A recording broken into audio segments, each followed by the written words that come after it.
Núcleo de Prevenção à Violência Doméstica, Física, Estupro de Vulnerável. Eu conversei com a doutora Sônia Paiva Moreira, psicóloga e coordenadora do núcleo. Neste local é feito o atendimento a vítimas de estupro de vulnerável. Nossa entrevista começa falando sobre o estupro e como e de que forma abordar o assunto em família e com as crianças. Eu creio que isso faz parte da educação no geral, né? Da criança poder se sentir segura e tranquila, ter uma confiança nos pais, né, e nos responsáveis por ela, que a criança se sinta à vontade para falar de alguma coisa estranha que aconteça, né? Porque o abuso sexual, ele existe, né? Não restam dúvidas de que ele existe, por mais que muitas vezes as pessoas queiram negar. Ele existe, ele é um crime, ele tem que ser punido enquanto crime e ele pode ser evitado, né? E a forma de se evitar esse abuso é justamente essa informação, né? Essa conversa, a orientação que os pais podem dar aos filhos.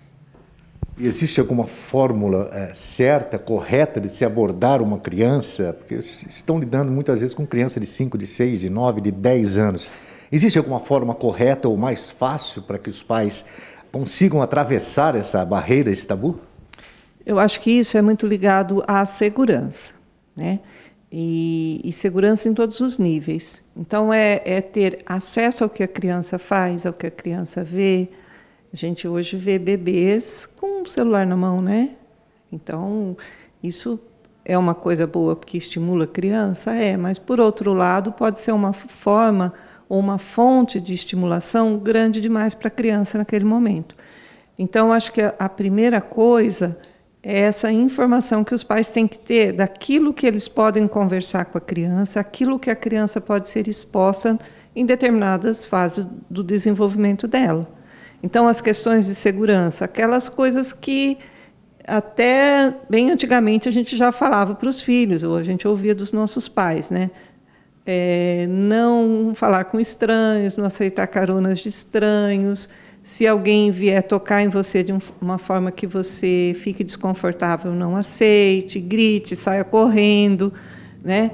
Então, são orientações que parecem bobagem, mas não são, né? E principalmente, estar atento àquilo que a criança fala. E, muitas vezes, não é nem o que ela fala, mas é o comportamento dela, as alterações de comportamento, né? Então, a criança pequena, principalmente, é muito difícil ela chegar e verbalizar o que está acontecendo de diferente. Mas os pais têm que estar ligados nessas alterações de comportamento que ela pode ter. Então, a criança pequena é a criança que começa a ter dificuldades para dormir, não é somatória, tá? Não são sintomas isolados. Mas a criança começa a ter dificuldades para dormir, tem pesadelo, ela não se alimenta direito, ela se isola, ela evita algumas pessoas, ela evita o toque, ou, por outro lado, é uma criança que começa a ser hipersexualizada. Então, ela começa a falar demais em relação a sexo, ela começa a expor demais as partes íntimas. Então, tem os dois extremos, ou a criança se fecha demais, ou ela começa a se expor demais. Então, são sinais assim meio, vamos dizer, bem abstratos mesmo, mas que os pais têm que estar atentos. Em Matão, muitos casos já foram resolvidos. Nós, só nesse ano de 2022, segundo a DDM, foram 9 prisões por violência sexual contra a criança, por estupro de vulneráveis. Isso é preocupante, né? E os pais têm que estar atentos, porque não há um local específico em que isso possa acontecer. A qualquer momento, em qualquer local, isso pode acontecer.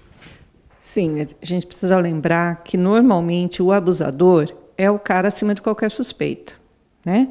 Então, é o cara que é, muitas vezes, chefe de família, é o amigo da família, ou é o pai, ou é o padrasto, é o namorado da mãe, é um tio, o vizinho. Em 80% dos casos, o abusador é alguém muito próximo da criança. Então, essa proximidade facilita, né, o assédio inicial, facilita a manipulação da criança e o uso da confiança que a criança deve ter nessa pessoa que é mais próxima. Bem, Sônia, o mal que fica por uma criança que passa por uma situação dessa, ele é imensurável, né? É difícil de saber o que vai acontecer com a criança a partir do momento em que ela sofreu, por exemplo, estupro, que ela foi abusada. Sim, e a gente tem que pensar um pouco também, Beto, na dimensão de tudo isso, né? Quando a gente fala de estupro de vulnerável, não significa como até alguns anos atrás, só como a lei definia como conjunção carnal. Não é só isso, né? Então, você manipular a criança, você expor a criança a uma imagem de conteúdo sexual, você fotografar uma criança, né, de uma forma sensual, tudo isso é abuso, né? E isso traz consequências, principalmente porque a criança se vê impotente, né? E outra coisa que marca demais é a confiança que fica abalada no adulto, sabe? Então, a criança vê aquele adulto como uma pessoa que deveria manifestar carinho, mas um carinho natural, né? Deveria ser uma pessoa fonte de confiança. E se torna o contrário, né? Então, aquela pessoa que deveria proteger é aquela que agride, que machuca, que humilha e que traz aí danos realmente para a vida toda, né? Muitas vezes a gente atende pessoas aqui, porque nós não atendemos só crianças aqui, né, no núcleo, a gente atende também adultos. Eu já atendi várias mulheres adultas que manifestam sintomas na idade adulta em função de abusos sofridos na infância. Então, é uma situação que, se ela não for acolhida, compreendida e tratada, ela realmente vai trazer sequelas para a vida toda. Você falou em ser tratada. Matão tem uma rede que funciona muito bem, né, Sônia? Sim, Matão eu diria que é uma cidade privilegiada nisso, né? Então, qual que é o fluxo aí do atendimento para criança vítima de violência? Primeiro feita a denúncia na DDM, né? Se houver uma lesão física, vai para o hospital imediatamente aciona a delegacia, conselho tutelar. O conselho tutelar, quando é acionado, aciona a rede de saúde, a rede socioassistencial, que seria o CREAS, e nós aqui no Núcleo de Prevenção de Violência, muitas vezes o Centrinho também, né? E a partir daí a criança é inserida num atendimento psicológico e psicossocial, tá? Muitos casos, para finalizar, muitos casos que nós acompanhamos até de estupro de vulnerável, como você disse, uma pessoa próxima e muitas vezes uma pessoa que a própria mãe da criança, o pai da criança, coloca dentro de casa. Sim, muitas vezes é alguém acima mesmo de qualquer suspeita. Às vezes é um líder religioso, é o professor, é um amigo, é o vizinho, um parente próximo. Então, a gente não pode ser inocente a ponto de dizer, né, é um carinho, foi só um abraço. Não, não é. Muitas vezes não é, né? E se a criança se sente desconfortável com isso, o adolescente se sente desconfortável, isso não deve persistir, né? Agora, uma coisa que eu gostaria de enfatizar é a informação, né? Então, as pessoas precisam ter informação. Certo?